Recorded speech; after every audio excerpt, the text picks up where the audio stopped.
Guys, welcome back. Welcome back. I know. We've been lagging a bit. Obviously, I'm back to the old setup, guys. I'm back in the town, back in India. But yeah, so we were supposed to record yesterday before the GT match, but this stuff didn't work out. I had to spend time with my family. He had to spend time with his. So here we are. I'm gonna record talk about every match until before the GTSRH match. Yeah, we know the result. What happened with GTSRH match, and the video will probably come out day after tomorrow about that or the day after that. But either way, let's just get into the matches first from Sunday and Monday. So first match which happened obviously in the afternoon was Chennai LSG. Uh, Crazy. I think a record-breaking match to say the least because Chennai finally have chased something over 190 I think in 8 years. So that's absolutely wild. LSG, obviously, they like Josh Inglis, he came in all guns blazing out, 85 of 33. He tried his best, but like no one was supporting him. Mitchell Marsh could not do much. Nicholas Puran couldn't do much. Rishabh Pant, nothing much. None of them. Like I think the one who did give them good support is Shahbaz Ahmed. I've always been a big fan of Shahbaz Ahmed ever since his like RCB days as well. I think he was one of the best players like for LSG that day as well. He did really well with the ball and the bat. I remember in the same stadium when he played qualifier two against RR in 2024. He was really clinical with the ball, and he was the reason why we reached the finals. But I think obviously let's go back to the Chennai bowling on the other end. Like pretty decent, like there were a lot of runouts in this match. I think there were two or so. Yeah, there were two runouts already, and there were like three wickets for Jamie, two for Anshul Kamboj. Obviously, he's been in the purple cap race for a very long time. Noor Ahmed 1 wicket with 6 runs. Economy, he was the most economical player by far. But there was also the fact that everyone had, like, they were putting in that pressure. Like, throughout the match, they were always putting in that pressure that, okay, even if that gets hitting from the side, wickets were still toppling down. So that's the main reason I would say that Lucknow's total got like faltered to like just 203 for it. Otherwise, they could have gone a bit further on. Like it sounds very simple, but that's exactly what just happened over there. But another issue which I've like seen with LG is this entire season, no one's having a good patch to say the least. I mean, like, the bowlers, yeah, some of them having like the batsmen. When you look at the likes of teams this season, like you look at GT, the top order is always performing.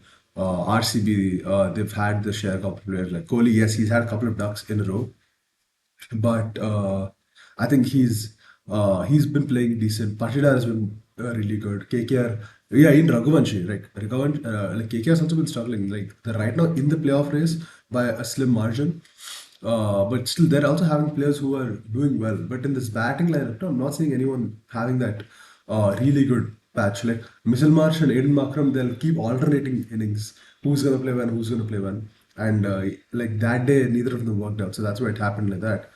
But coming to the Chennai batting, Urvil Patel, I think he's the one we all were talking about. I think he was 48 off 11 and at a point, and then I was actually thinking he was going to break the record, but he didn't. He tied the record with Yashasvi Jaiswal for 13 balls, which is still absolutely ridiculous. The likes of Shubman Gill, Abhishek Sharma, even who else are like really good players. Like I obviously Aish Matre was the up and coming guy. Sanju Samson, Virat Kohli, KL Rahul did hold the record for a while. He had 14 ball 58.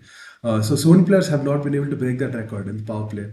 But Urul Patel did. Like last season as well, he did show some glimpses of him. And I think I'm really glad that he's gotten his chance. And now I think, yeah, he did show his note as well, which has become like a new trend. Raghu Sharma did it the other day, and last year Abhishek did it as well. So this is what IPL is all about, right? Where talent meets opportunity, and this is just another day and another match of seeing that. Obviously, Shahbaz Ahmed, like I mentioned, he was really good with the ball. Digvesh Rathi, he was not getting too many wickets this IPL.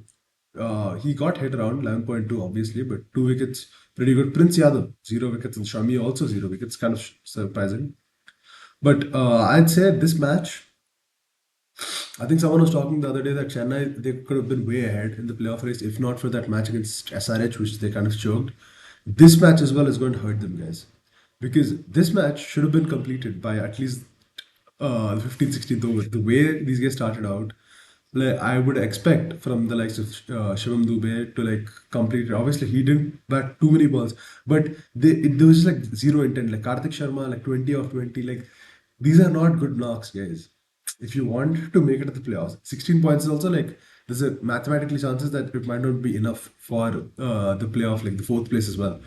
NRR matters a lot over here. Right now, the NRR, let me just give it a gander. Yeah, it's on point 0.1 positive, like almost point 0.2. Ahead of them, the GT has a better NRR, RCB has a better NRR, SRH, Punjab, RR, besides RR, everyone else have a good NRR, like in the playoff race. So that's just something they should have looked into. I'm kind of shocked that they didn't. There was obviously the strategic timeouts all the time just for these kind of little insights to get in. It's not even that in fact you need a strategic timeout for this. It's just something that you should know, to be honest. But either way, 2 points on the board, I think that's what matters to them at this point. They're also, you never know who's going to lose in what match. Like yesterday, there was a match where GT beat SRH, which is obviously determined for both the teams. And obviously, in like same day, which makes me segue to my next topic, MI RCB. They also had a match with RCB, obviously trying to get those 2 points. You never know who's going to slip up, and RCB almost just did that. I think Bhuvneshwar Kumar, this match, I don't know how he didn't get man of the match, to be honest. Like, yes, I get it. Krunal Pandya, he did put in one of the best knocks I've seen this IPL. But I think Bhuvi, he's just been superb. He got what, about 4 wickets, if I'm not wrong? Yeah, 4 wickets, 5.8 economy. He took out Ryan Rickelton, Rohit. He took out Surya Kumar Yadav for a golden duck, and Tilak Verma, who got bowled when he was in a set. He hit 57 as well. So all of these wickets he's got, and he hit that winning six as well. So I mean, it's really debatable. I think people would have said they should give to Krunal as well if Bhuvi won, but it is what it is. Namandir, he's been putting in the performances, to be honest. I remember the start, some people were trolling him for some reason, but he's always been a good player for Mumbai. He's always been, like that good uncapped gem, to say the least. I think at a point these guys had a trio. I used to call them like the uncapped trio of MI. Akash Madhwal, they had Namandir obviously and Ramandeep Singh at a point in the last mega auction cycle, if I'm not wrong. They've always been showing good potential. And Namandir, I think this season, I wouldn't say it's his breakout season because obviously we've known how like this guy for a very long time. But yeah, I think he's been putting in those good effort knocks. He's surely making a name for himself. But coming to the lower order, no one else really performed from MI. And I think it's kind of a shame, to say the least. Romario Shepherd with the ball, we haven't reached batting yet. With the ball, he was really good. 1 wicket, 6 runs per economy, 6 runs per over. So 167 is the target. I was assuming, oh yeah, I don't think they're going to defend this. They come out all guns blazing. Virat Kohli, duck. Jacob Bethel, 27 of 27. Padikkal, 12 of 11. Rajat Patidar, 8 of 8. At that point, you're kind of scared because they have to hit something like really bigly. Krunal, he's trying his best on the other end. How much ever he's trying, and the match is trying to swing RCB's way. It's trying to swing RCB's way. Jitesh Sharma comes out, he hits a couple of sixes, and you're like, yo, this might be the day Jitesh will get them over the line. He hits it into the air again. It's caught. Then the momentum again starts swinging back on this one. Tim David gets out on a golden duck. Romario Shepherd, 4 of 11. Obviously, Krunal Pandya got out before, but 4 of 11, bro. Your job is being a finisher for the team, not to finish the team. 4 of 11 in damage of grave situation. Last over, he's already given you a wide. He's already given you a no ball. He's done all of that. How are you not? How are you not able to convert? Especially in this modern day and age when batsmen, bowlers, whoever it is, they're able to use the pace off and at least hit it for a boundary. Let it be whatever part of the ground. They might hit it on the back, they might hit it straight down the ground, they might hit it for a cover drive, but they're at least able to like give the strike to the other person. He was not able to do that as well. But Bhuvi, that six just saved them. To say Rasikdar as well, he ran that too. I think there were also like a couple of mistakes on the field by MI as well, which really cost them. But obviously, as a bowling unit, they were really good. Besides Raj Baba and Ghazanfar, yeah, Baba he did get that wicket of Ramari Shepherd. I think it would have been better if he didn't as well. I think they might have won the game then. Allah Gazanfar, he's been having a good season, just not a good game. I'd say he got a wicket. He did get a wicket. I'm not going to take that away from him. And he took the wicket of Krunal Pandya. So not bad, but everyone else was just on a different level. Corbin Bosch, 4 wickets, 26 runs, 4 overs. It's not a joke. Will Jacks, 2 overs, 6.5. Deepak Chahar, 2 wickets, and Bumrah 0 wickets, but 5 runs per over, which is really good. He was the one who kind of slowed them down in the 19th over as well. I think his contribution was also, it just went kind of unnoticed to say the least. But it is what it is. Like now, no one's going to remember this match for like MI's heroics. They'll all be thinking about RCB, the way they won. And if they talk about bowlers as well, they'll be thinking of Corbin Bosch. They wouldn't be thinking of Bumrah. But it is what it is. But coming to the next match again, where it was really important for the teams for their playoff chances and whatnot. If Delhi lost this, I think they would have gotten eliminated. But they didn't somehow. I'm kind of shocked. Priyan Sharia 56, Prab Simran not his day. Shreyas Iyer good 59. Cooper Conley, his general daily contribution to Punjab, and lower order completely failed. In like the middle order, Marcus Stoinis, Shashank Singh completely failed. One of three balls combined, but Suryan Shekde, I think he's been showing some glimpses of how good he actually can be. He's also from Maharashtra. He's from Mumbai, if I'm not wrong. Shreyas Iyer is a teammate both in the domestic and IPL. So he's been good. Last season as well, we did see him play. He was decent, but it was not how much we heard about him. And like on the level which we heard about him, we were thinking he's going to be like the next big finisher and whatnot.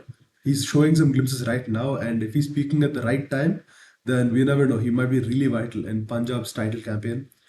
But Delhi, on the other hand, like the entire top order, like they got stripped apart. I think KL Rahul not been playing well for past couple of games.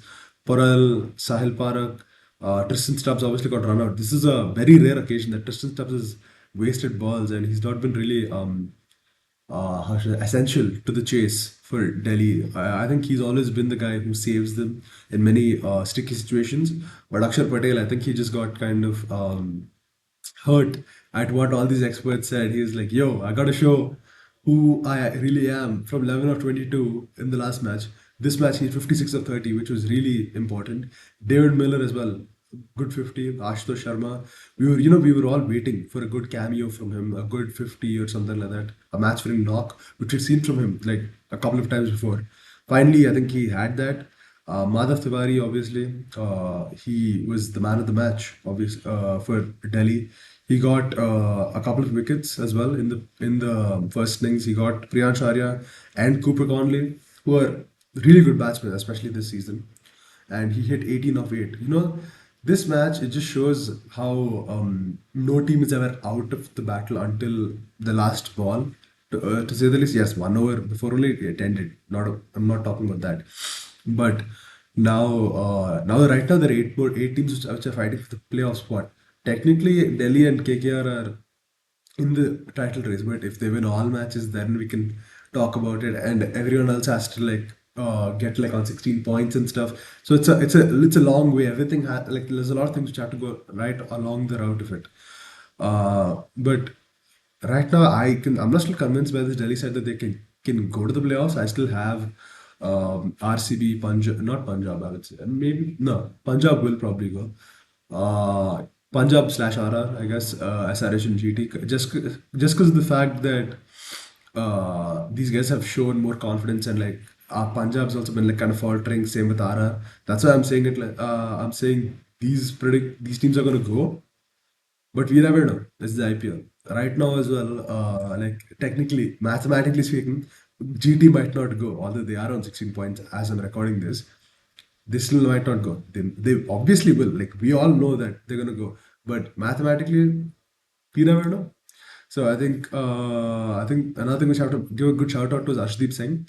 I think there have been some good bowling performances in the past couple of innings. There have been bad ones as well. This season, there have been like obviously we know that he gives away a lot of wides, this, that, whatnot, but he's been trying his best.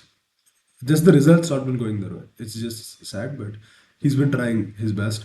But the bowling completely just kind of failed. I don't know how Punjab lost this, and this is just I think their fourth loss in a row. not ideal at all. They have a match tomorrow against Mumbai, which, well, it's important because a lot of teams will be hoping that they lose that match. And today as well, there's RCB KKR. So you never know if both sides have to tell them the same thing, that because I'm just going to tell not even those two, even Chennai, because I've discussed about all these three teams today. Uh, all these three teams, they have matches this, like today, tomorrow, and day after. Everyone's playing a team who's practically out of the playoff race, or out of it completely. If they lose, it's not just a loss to them, but a big benefit to everyone else around them. And you never know, KKR could still make the comeback. But I think IPL is getting like really exciting right now. uh, and obviously we'll try getting back. Both of us, we haven't recorded in like together in a very long time. I'll try getting him on for the next video. Obviously, as long as cricket is there, we are there. And all I gotta say is like, share, and subscribe, guys. See you.